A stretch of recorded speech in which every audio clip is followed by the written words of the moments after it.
this stuff just excites me. 21 years old, plays the band, just got a job at Guru Studios, who saw his film at the open house at Sheridan and gave him an award for it. This guy's a filmmaker, and that's, I think, for the students here at this college, and I said everywhere, you're learning tools to get jobs and be animated. You're all filmmakers. You're being given the tools to do this. What you do with it is up to you. But I mean, sadly, our industry doesn't know quite what to do with guys like this yet. They work, but there isn't an outlet yet to really capitalize on what this is. And we got people all across this country doing stuff like this. It's really quite amazing. Do you want to switch the other one up? Yeah. I think it's good to remember that for us that work in the animation industry in Canada, we are building a craft, a process that has been built on what has come before, and for the most part, it's a purely entertainment world, and the types of shows that we end up getting to work on are crafted to be a very specific style, a very specific mode of entertainment. And when you allow individuals to experiment and push the envelope of what animation can be, it helps accentuate what we do in the entertainment side of the industry and come up with new ways and new ideas. So they can live very much hand in hand. Especially at the early stages of your career, you have an opportunity to do something for yourself. You never know where it's going to go. Yeah, you distinguish yourself as, I mean, people, Kevin's a filmmaker. Kevin's going to direct and stuff. Then people know that right away because of this film that he's made. He sets the tone for his own career. He doesn't know that yet. You know, he's just starting out. He hasn't quite figured that out. But people have seen this stuff, and they know they want to do stuff with him. And having this film is going to create opportunities for him. This last one here is a trailer for a proposed feature by a guy named Sam Cho. Sam was an Algonquin grad who went off to Vancouver, then Toronto, worked with Chuck Damage for years, doing Rice Krispies commercials, stuff like that. Did a lot of feature work when he first started out. He came right out of the blocks doing feature work, and finally left Chuck because he just, Chuck's a great shop, but Sam just got tired of selling cereal, and he's on his own now, and he's looking to finance a feature film. And we can talk more about feature films after we see it, or because I have some opinions about feature films as far as what they can do for our industry. But this is what he's put together right now. It's a trailer. I think there is a version of it online somewhere, but I have one of about 10 copies of it. So again, something you're not going to see anywhere else. So it's, yeah, the wrong block. Well, I'll just play it for you.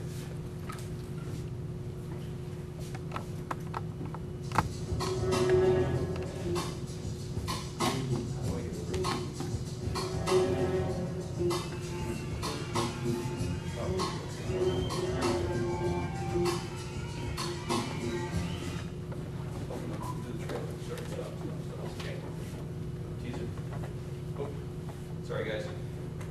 Technical challenge. Yeah, I'm not functioning at my peak capacity.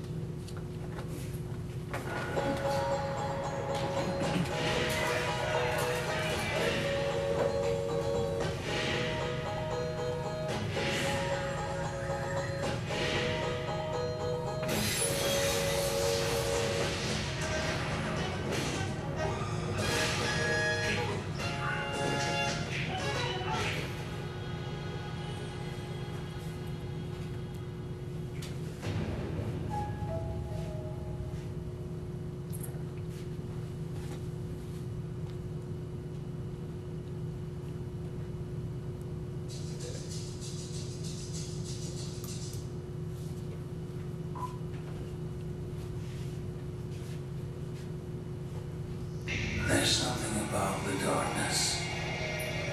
I don't like it.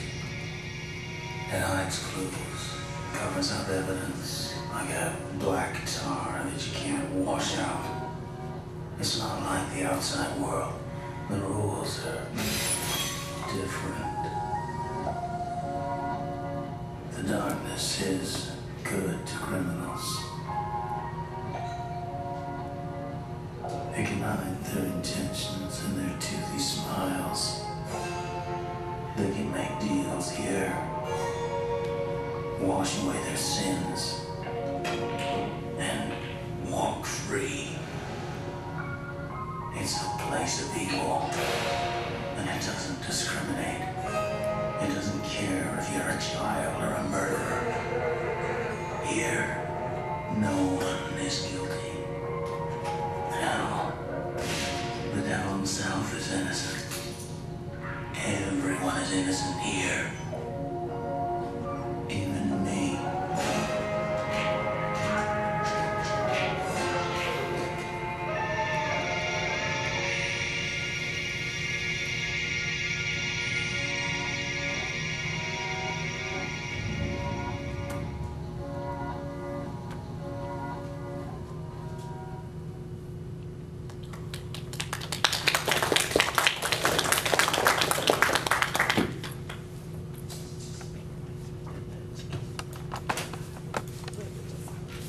So, okay, very, very different on that one right there. But Sam, I mean, people can do this today with the technology that is available for us in our homes, home studios, and the ability to actually share this stuff via the communications technology, the internet, and so forth. We are actually living in a pretty unprecedented time for individual creators to create use language, to create a brand and to move that brand.